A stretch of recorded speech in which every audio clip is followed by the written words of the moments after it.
Good morning students. BA third year के students के लिए आज फर्स्ट पेपर का हम पहला टॉपिक पढ़ने जा रहे हैं, जो कि है उत्पादन संभावना वक्र, ये जिसे हम प्रोडक्शन पॉसिबिलिटी कर्व भी कहते हैं या पीपीसी भी कहते हैं। तो बच्चों, ये उत्पादन संभावना वक्र इसलिए पढ़ा जाना ज़रूरी है क्योंकि जब हम अंतर्राष्ट्रीय व्यापार के विभिन्न सिद्धांत पढ़ेंगे तो उस सिद्धांतों में इन प्रोडक्शन पॉसिबिलिटी कर्व का प्रयोग होता है।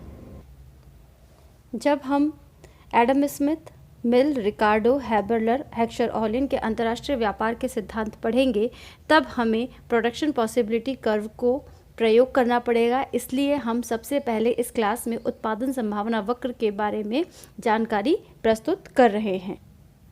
एक देश में उत्पादन के विभिन्न साधन होते हैं, जैसे श्रम, भूमि, पूंजी, उद्यमी, तकनीक। ये सभी मिलकर उत्पादन के साधन कहलाते हैं। इन उत्पादन के साधनों को प्रयोग करके उत्पादन का कार्य किया जाता है, प्रोडक्शन का कार्य किया जाता है। प्रोडक्शन का मतलब उत्पादन कपड़े का भी हो सकता है, खाद्यान्न का भी हो सकता है। इसके अलावा बहुत सी उपभोक्ता वस्तुओं का उत्पादन हो सकता है। प्रत्येक देश में उत्पादन के जो साधन होते हैं वो अलग अलग मात्रा में होते हैं। किसी देश में श्रम ज़्यादा होता है, जहाँ जनसंख्या ज़्यादा है वहाँ श्रम ज़्यादा होगा। किसी देश में भूमि ज़्यादा हो सकती है, किसी देश में पूंजी ज़्यादा हो सकती है, किसी देश में उद्यमी यानी कि जो उद्योगपति हैं, जो रिस्क उठाना चाहते हैं उद्योग को लगाने का, वो ज़्यादा हो सकते हैं, या कोई देश तकनीक के मामले में आगे हो सकता है। अगर हम यह मान के चले कि कोई देश बाहर के किसी देश से किसी भी प्रकार का व्यापार नहीं कर रहा है, किसी भी प्रकार का आयात और निर्यात नहीं कर रहा है, वह देश अपने ही साधनों से उत्पादन का कार्य कर रहा है, तो हम यह भी आगे एक मान्यता ले लेते हैं कि मान लीजिए उस देश में उत्पादन के सभी साधनों का प्रयोग करने के बाद में मात्र 2 ही वस्तुएं बनाई जा सकती है। या तो वह देश कपड़ा उत्पादन कर सकता है या वह देश फर्नीचर उत्पादन कर सकता है। ये हम मान के चलते हैं। उत्पादन संभावना वक्र को समझने के लिए इस मान्यता को मानना पड़ेगा कि मान लीजिए एक देश अपने उत्पादन के सभी साधनों का प्रयोग करके 2 ही प्रकार की वस्तु बना सकता है, या तो वह कपड़ा बना सकता है या वह फर्नीचर बना सकता है। मान लेते हैं कि वह देश अपने श्रम, भूमि, पूंजी, उद्यमी, तकनीक सभी को मिलाकर एक साथ यदि कपड़ा उत्पादन में लगा सकता है, तो हम ये मानते हैं कि मान लीजिए कि वह देश 1000 मीटर कपड़ा उत्पादन कर सकता है 1 वर्ष में। और इसी प्रकार अगर वह देश अपने सारे उत्पादन के साधन फर्नीचर उत्पादन में लगा देता है, तो मान लीजिए वो 1000 मेज उत्पादित कर सकता है या बना सकता है। इसका मतलब ये हुआ कि अगर कोई देश अपने उत्पादन के सभी साधनों को एक ही वस्तु के उत्पादन में लगा देता है, तो वह उस वस्तु की मैक्सिमम कितनी इकाइयाँ उत्पादित करेगा। मान लीजिए कपड़ा उत्पादन में लगा देता है, कपड़े की 100 मीटर कपड़ा उत्पादित 1000 मीटर कपड़ा उत्पादित करेगा, लेकिन फर्नीचर की वह कितनी मात्रा उत्पादित करेगा? 0। इसी प्रकार अगर यह देश अपने उत्पादन के सभी साधनों को कपड़ा उत्पादन के बजाय फर्नीचर उत्पादन में लगा देता है, तो वह फर्नीचर, हम यहाँ फर्नीचर के लिए मान लेते हैं, मेज ले लेते हैं, टेबल्स ले लेते हैं, वह 1000 टेबल उत्पादित करेगा, तो कपड़े की मात्रा कितनी करेगा? 0। इसका क्या मतलब हुआ? इसे हम इस तरीके से भी कह सकते हैं कि यदि कोई देश अपने उत्पादन के सभी साधनों को एक साथ काम में लेकर केवल एक ही वस्तु का उत्पादन करेगा, तो दूसरी वस्तु जो उत्पादित हो सकती है उसका उत्पादन 0 होगा। इस बात को हम उत्पादन संभावना वक्र पर दर्शा सकते हैं और इसी तथ्य के आधार पर हम उत्पादन संभावना वक्र भी बना सकते हैं। उत्पादन संभावना वक्र को दर्शाने के लिए यहाँ पर हमने एक पैनल बनाया है। आप सभी थर्ड ईयर के विद्यार्थी हैं तो आपको पैनल का मतलब तो समझ में आता ही होगा। यहाँ पर हमारा ये मूल बिंदु है, ये O से लेके X तक X अक्ष है, O से लेके Y तक Y अक्ष है। X अक्ष पर हमने कपड़ा लिया है या कपड़े की मात्राएं ली हैं और y अक्ष पर हमने फर्नीचर की मात्राएं ली हैं। मान लेते हैं कि कोई देश A जिसके पास उत्पादन के बहुत से साधन है और उत्पादन के सभी साधनों का प्रयोग यदि वह कपड़े की उत्पादन में करता है, तो मान लेते हैं कि वह कपड़े की अधिकतम मात्रा OC उत्पादित करेगा। इसका मतलब ये है कि उत्पादन के साधन कौन से बताए थे? श्रम, भूमि, पूंजी, तकनीक, उद्यमी इत्यादि। यदि देश, इस देश का नाम हम रख लेते हैं ए देश, अगर ए देश अपने उत्पादन के समस्त साधनों को मात्र कपड़ा उत्पादन में लगाए, तो हम यह मान लेते कि कपड़े की वह OC मात्रा उत्पादित करेगा। इसका मतलब ये है कि वह फर्नीचर की कितनी मात्रा उत्पादित करेगा? 0 है। इसी प्रकार यदि ये ए देश अपने उत्पादन के सभी साधनों को कपड़ा उत्पादन में न लगाकर सभी साधन फर्नीचर की मात्रा में लगा देता है, तो हम ये मान लेते हैं कि फर्नीचर की यह OP मात्रा उत्पादित करता है। तो इसका मतलब क्या हुआ कि जब उस ए देश ने अपने सभी साधन फर्नीचर में लगा दिए हैं, तो वह कपड़े का कितना उत्पादन करेगा? 0।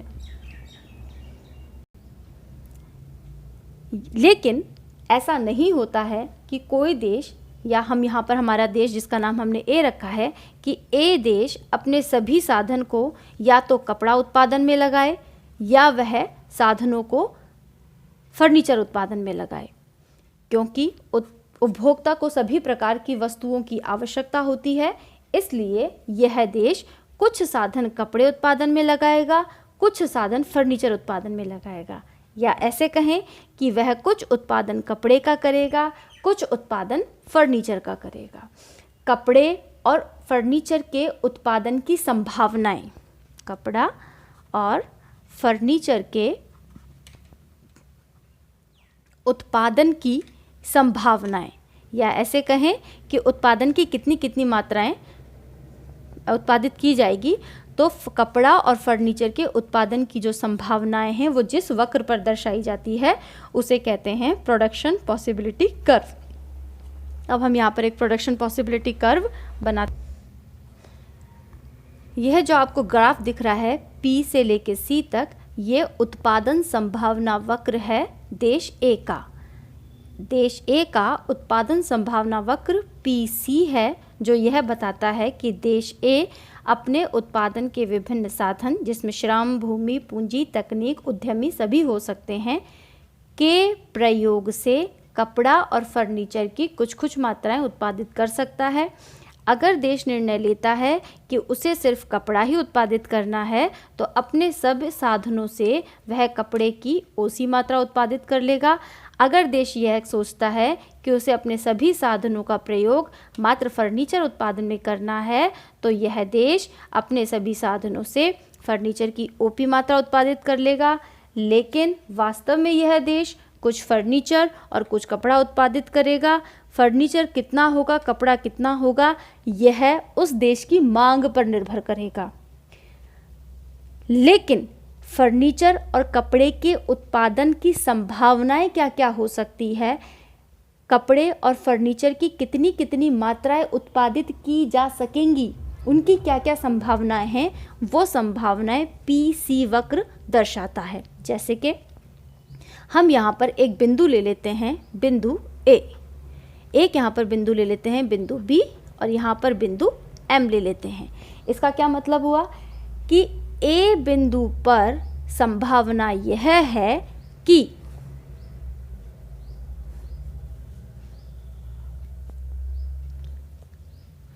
कपड़े की OL मात्रा उत्पादित की जा सकती है और फर्नीचर की OH मात्रा उत्पादित की जा सकती है। इसी तरह बिंदु B पर यह प्रदर्शित होता है कि उस देश में कपड़े की OE मात्रा उत्पादित की जा सकेगी, तो कपड़े की OF मात्रा उत्पादित की जा सकेगी, तो फर्नीचर की OE मात्रा उत्पादित की जा सकेगी।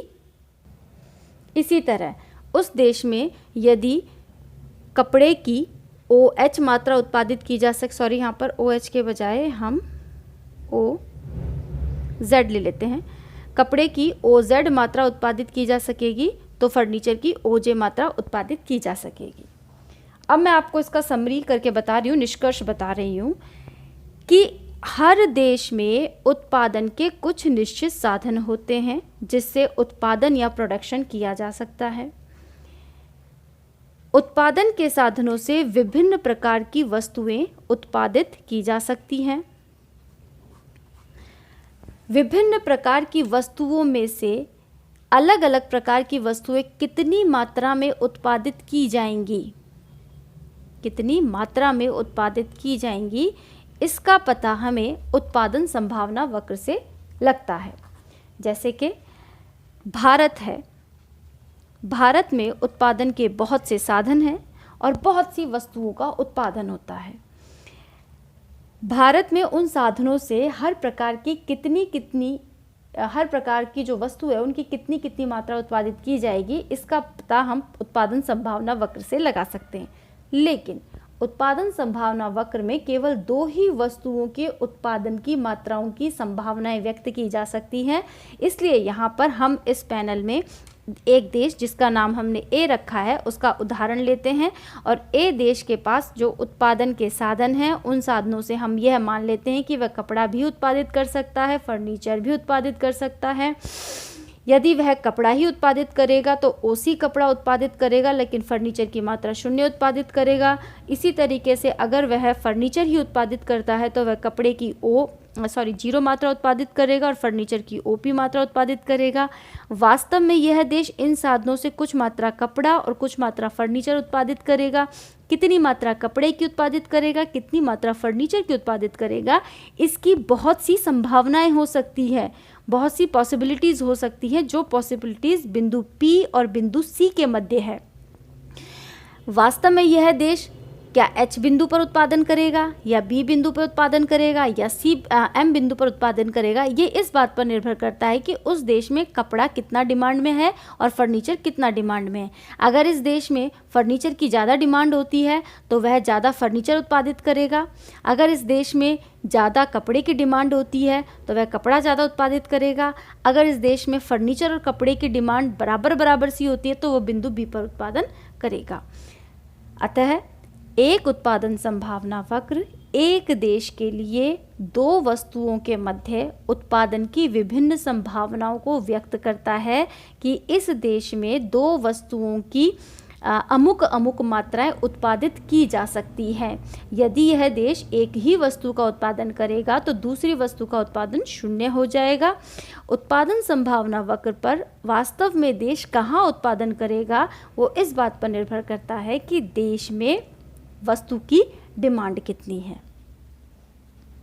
अब अगली वीडियो में हम आपको यह बताएंगे कि उत्पादन संभावना वक्र की आकृति ऐसी होती है जिसे हम बोलते हैं कॉनकेव, नतोदर। ये जो आकृति है इसे बोलते हैं नतोदर, कॉनकेव।